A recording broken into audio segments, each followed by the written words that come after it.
جہاں ثبوت طلب کیا انہوں نے شعر پڑھا اور کسی نہ کسی بڑے شاعر سے منسوب کر دیا.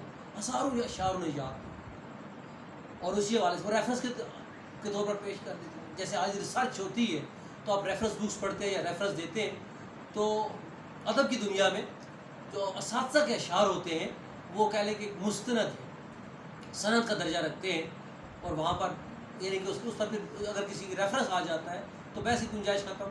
تو مولوی عبدال صاحب یہ جو تھے فرد اللہ بیگ، انہیں ہزاروں اشعار یاد تھے، تو ریفرنس کے طور پر جب یہ اشعار پڑھتے تو پھر اگلا بندہ لاجواب ہو جاتا. اب خدا بہتر جانتا ہے کہ یہ خود ان کا شعر ہوتا تھا یا واقعی اس شاعر کا. بھلا ایک لفظ کے لیے کون دیوان ڈھونڈنے بیٹھے، اگر کوئی تلاش بھی کرتا تو اور وہ شعر دیوان میں نہ ملتا تو یہ کہہ دینا کیا مشکل تھا. یہ غیر مطبوعہ کلام ہے. غیر مطبوعہ ایسا کلام جو شاعر نے چھپوایا نہیں ہے، بلکہ یا تو کہہ لیں کہ چھاپنے والے کی نظروں سے اوجل ہو گیا، یا پھر انہوں نے اس کو متروک کر دیا، ترک کر دیا، رد کر دیا. لیکن وہ کلام تو اپنی جگہ پر موجود ہے. جیسے آپ نے دیکھا ہوگا کہ بلکہ آپ کی لائبریری میں یہ کتابیں موجود بھی ہیں کہ علامہ اقبال کا کتنا ہی متروک کلام ہے، جو کہ ان کی جو چھپی ہوئی کتاب جیسے بانگ درا ہے، بال جبریل ہے، ضرب کلیم ہے اور دوسری کتابیں، ان سے ہٹ کر کتنا ایسا کلام ہے جو اس سے ہٹ کر بعد میں لوگوں نے متروک کلام کے نام سے شائع کیا ہے، اور وہ اپنی جگہ پر موجود ہے. اب خدا بہتر جانتا ہے کہ یہ خود ان کا شعر ہوتا ہے یا واقعی اس شاعر کا. بھلا ایک لفظ کے لیے کون دیوان ڈھونڈنے بیٹھے، اگر کوئی تلاش بھی کرتا اور شعر دیوان میں اور وہ دیوان میں نہ ملتا تو کہہ دینا کیا مشکل کام تھا کہ یہ غیر مطبوعہ کلام ہے. انگریزی بالکل نہیں جانتے تھے، مگر انگریزی اصطلاحات پر پورے حاوی تھے، انگریزی زبان کے سنوں سے واقف تھے. یہی نہیں بلکہ یہاں تک جانتے تھے اس لفظ کے کیا ٹکڑے ہیں، ان ٹکڑوں کی اصل کیا ہے اور اس اصل کے کیا معنی ہے. اس بلا کا حافظہ لے کر آئے تھے کہ ایک دفعہ کوئی لفظ سنا اور یاد ہو گیا. یعنی کہ ان کی حافظہ اتنا مضبوط تھا کہ اگر ایک بات وہ سن لیتے کوئی بات تو پھر انہیں بھولتی نہیں تھی. الفاظ کے ساتھ انہوں نے اس پر بھی بہت غور کیا کہ انگریزی میں اصطلاحات بنانے کے کن اصولوں کو پیش نظر رکھا گیا ہے. انہی اصولوں کو وہ اردو کی اصطلاح وضع کرنے میں کام میں لاتے اور ہمیشہ کامیاب ہوتے. جو انگلش گرامر کے جو اصول اور ضابطے تھے وہ اردو میں انہوں نے ان کو استعمال میں لایا اور کامیابی سے استعمال کیا. میری کیا اس وقت سب کی رائے ہے کہ اصطلاحات بنانے کے کام میں مولوی وحید الدین سلیم اپنا جواب نہیں رکھتے تھے. اب ان کے بعد ان کا بدل ملنا دشوار تو کیا ناممکن ہے. یعنی کہ ان کی وفات کے بعد ان جیسا کسی کا ملنا انتہائی مشکل ہے یا ناممکن ہے. عربی اور فارسی میں اچھی دسترس تھی، مہارت تھی، مگر اردو کے لیے بنے تھے اور اردو ان کے لیے خوب سمجھے تھے اور خوب سمجھتے تھے اور خوب سمجھاتے تھے. زبان کے جو نکات وہ اپنے شاگردوں کو بتا گئے، اس کا نتیجہ ہے کہ کالج کے لوڑے وہ مضمون لکھ جاتے ہیں جو بڑے بڑے اہل قلم کے حاشیہ خیال میں بھی نہیں آتے. کالج کے لوڑے، کالج کے نوجوان، یعنی کہ آج جو ان سے پڑھے ہوئے لوگ بچے تھے، وہ ایسے مضمون لکھتے کہ جو بڑے بڑے اہل قلم، بڑے لوگ، ان کے حاشیہ خیال، یعنی کہ ان کے خیال میں بھی جو بات نہیں آتی وہ بات نہیں آ سکتی جو عام بچے جو مولوی وحید الدین کے اسٹوڈنٹ تھے وہ ان کی قربت میں رہ کر جو انہوں نے سیکھا تھا اس سے انہوں نے بڑا فائدہ اٹھایا. ایسے بے مثل اساتذہ بے شمار ہیں کہ ان کے نقش جو ہے وہ اسٹوڈنٹس کے ذہن پہ تعمر رہتے ہیں. آپ کو بھی ایسے کئی ایک اساتذہ سے واسطہ ضرور پڑا ہوگا کہ جن کی یادیں، خوبصورت یادیں آپ کے ذہن پہ نقش ہوں گی. مولوی صاحب کیا مرے، یہ پیراگراف بھی بڑا امپورٹنٹ ہے، توجہ سے سنیے گا اور امتحانی نقطہ نظر سے بھی اس کو تیار کیجیے گا. مولوی صاحب کیا مرے، زبان اردو کا ایک ستون گر گیا اور ایسا ستون گرا کہ اس جیسا بننا تو کجا، اس میں اڑواڑ بھی لگانی مشکل ہے. کجا کہ ان جیسا بننا تو کجا، اڑواڑ بھی لگانی مشکل ہے. اور اڑواڑ دو تین طرح کے مفہوم ہے. ایک تو اس کا بدل یعنی کہ ان کا متبادل، ایک تو یہ ہوا. ایک ہڑوار آپ نے دیکھا ہوگا کہ پہلے یعنی کہ اب بھی جو کچے گھر یا پرانے گھر جس کے اندر وہ شہتیر ڈلتے تھے، اور تو اس میں اگر وہ کوئی جگہ کمزور ہو جاتی ہے، شہتیر ٹوٹنے والا ہوتا تو اس کے نیچے ڈھارس کے طور پر ایک سہارا کے طور پر ایک لکڑی لگا دی جاتی تھی. اس سہارے کو بھی اڑواڑ کہا جاتا ہے. ان کی جگہ بھرنے کے دوسرے پروفیسر کی تلاش ہو رہی ہے عثمانیہ یونیورسٹی کے اندر، یعنی کہ ان کی جگہ دوسرے پروفیسر کو ڈھونڈا جا رہا ہے. مگر عثمانیہ یونیورسٹی کے ارباب حل و عقد لکھ رکھے ہیں کہ ارباب حل و عقد صاحب اختیار بڑے لوگ انتظامیہ یہ جان لے کہ چاہے سرے سے سرے تک ہندوستان چھان مارو، پورے ہندوستان کے اندر آپ صاحب علم و دانش ڈھونڈنا چاہو ڈھونڈو.